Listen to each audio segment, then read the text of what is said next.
Russia in sulam Ukraine Gamsunga avidka kupi su akilezo thing sil tai tin anapong doi nahi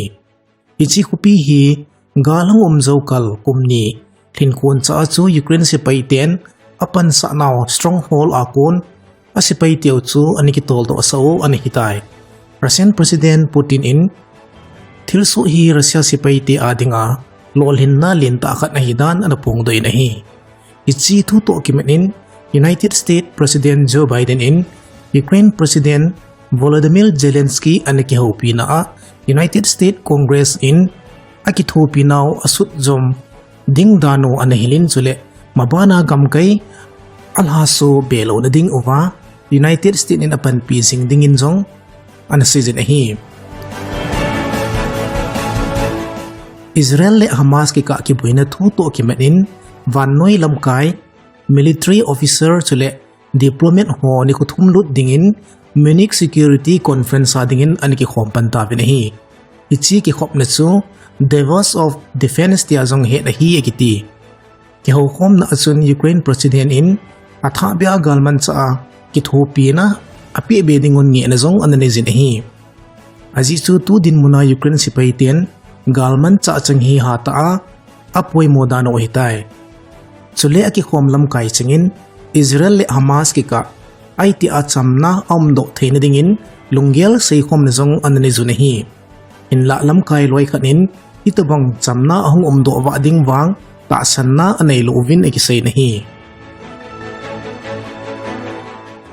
Israel Prime Minister Benjamin Netanyahu in Hamas te to aki hentang hosted so thu ki hola na umjeng jongle Israel sipaiten Rafa muna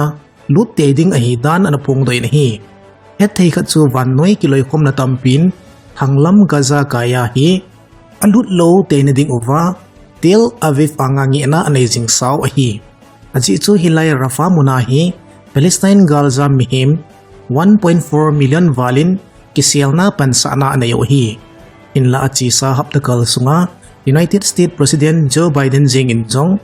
ichi ki gut nahi achil ha pi loading nga angi jing wangin Israel Prime Minister Benjamin Netanyahu in ichilai muna full-scale military action hi akichila pilole Hamas sunga golal chu akihi anati sa nahi alangkhana satal de ni khochun Israel mi pi tampin Tel Aviv ko pi muna ki khomun Gaza muna galhinga kunama kiman hosted sol hado loya hi na dingon ki phinna anani zo nahi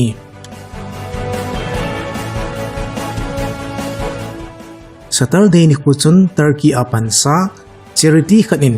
flotilla ti chu pong pachumpi khat Gaza gamsunga ki thopi na ho pulut na ding nin ki gunna anani zo nahi Islamic Humanitarian NGO President khanin ana sain a amaho ki loi khom na achun tui kong pi pro Palestine NGO dangdang to ki tho khoma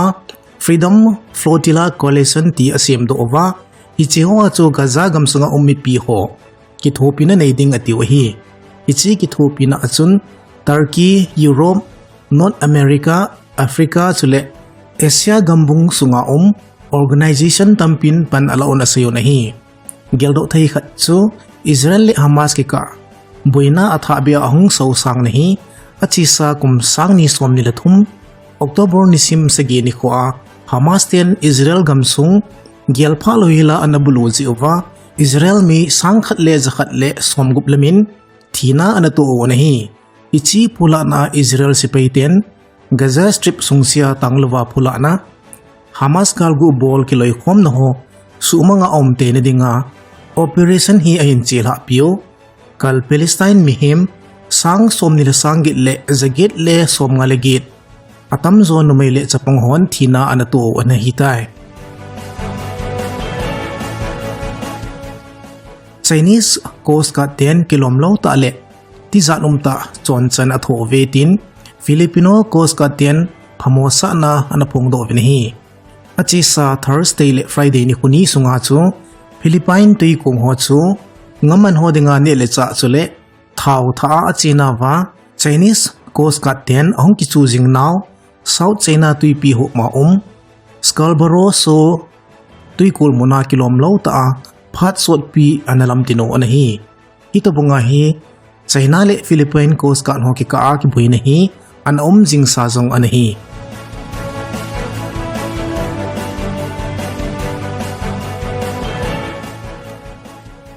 achi sani sim somlagum February 2024 Friday nil ha Meitei militant hon Imphal Dimapur truck drivers ho anavo ji on DM road ban dingin phundo na ananei tawin hi Imphal sung ahilole valley chan nele cha po trucks Dimapur traders hon kha tawe Sekmaya Nepali le anaga truck driver ho Meilhei militant terrorist hon anavo anahi Meitei terrorist arambai tengor hon Sekmaya driver ho abo chu epizia abo ham imacha ji hilo nomta a aimut nungo jan nidan som lakhat vela anavo nahi Meitei migulo hon abo ho chu Nepali ni chule naga ni ahi ve giti ichi thilso tokimat chun Dimapur Truck Owners and Driver Association hon thulu na anane uto lonin thilpo ho hi tuapana Senapati to Dimapur chanbo faidingin anasayo nahi All Naga Student Association Manipur Ansamin Scheduled Tribe Demand Committee Manipur Daylaw nale ay thaylaw ding dan Memorandum to Manipur Governor Anusuya Uiki hinga pilut na nanay tawe Ansamin asayna tupoy mo tampi historically hihan ningzaw si ho masay dingin Meitei hi Scheduled Tribe Lisa Zawthi Nam ahipuwe anativ nahi China tim na sang khang izat hamkhat nungapat Meitei Mitei te hi General SC OBC hung hiwa Manipur sunga thimjil na lampanga zong hina professional sangta anay ahivin tu chana enjoy ahin bol jingo ahitay ativ nahi Imphal sunga University zaw se Meitei te khutnoya ahi criteria zaw se ibatle Meitei Mitei te hi ST list a Zawthi lohil ahive Police hoilai zaw se amwa school Phalai sule medical langa zong munpi ta zaw si umahi namlin ahi zi uvin Meitei mayik zong anay uvin ahi Manipur sunga MLA sit somgup umahin somgup la zong somli hi valley Meitei la umahin thingla ngahin sit somni bo home zi chun ansam in thil zaw se hongki vetu a ichi ST DCM thua hol chilna kane naw hi governor nu ko ma kahin piuwa Gamsunga zat lanam ka abuin ho atip thaya cham lalungmon thaina dinga memorandum kahin piwa hi atina banova governor non avela betchil na hin nei kit dingon ngi na song anayo nahi Phaiko Village Authority in clarification kan abolna NSNIM in press release anabol na 10 February 2024 niya thina anato honpam chithung hi Phaiko sunga KNB hon athao hi tia se hi adipon ama hi Myanmar gama PDA pole Myanmar Military Region 1 Ministry of Defense National Unity Government of Myanmar junta to ikap to na thizo ahi ati Meitei ten lungthim phalo akan ziwa Phaiko athida na thu so abol ziwa I am in it hil na ane hi adipoi anati binahi Ay thayle Meitei ten hitabang khat su to na lungthim anahi anga angai se dunya kamjong mona honpam chithung ki buina zong Phaiko Village Authority in zong pan anala in khat thina manna chunga kilong hem pi to na kiki ho sa tu ahin ichi chung to na chun thibuina kin zinga zong Eastern Kuki Chief Association hon ngailut na nei ta le lol hingta a pan anala wahi tin sayon ahi Imphal East Punjapam constituency sunga Nongsum Hill sa pansa may laiting noi ki Lahkhom UNLF MPA Manipur People Army State Government to sot na ilwa SOO lapan beb mo chu Assam Rifle in chondo dinga agu no thua gamkai mera paibi hon ki ho khom na anane jun ahi mera paibi ho chun tu sumi ho henga asaina wa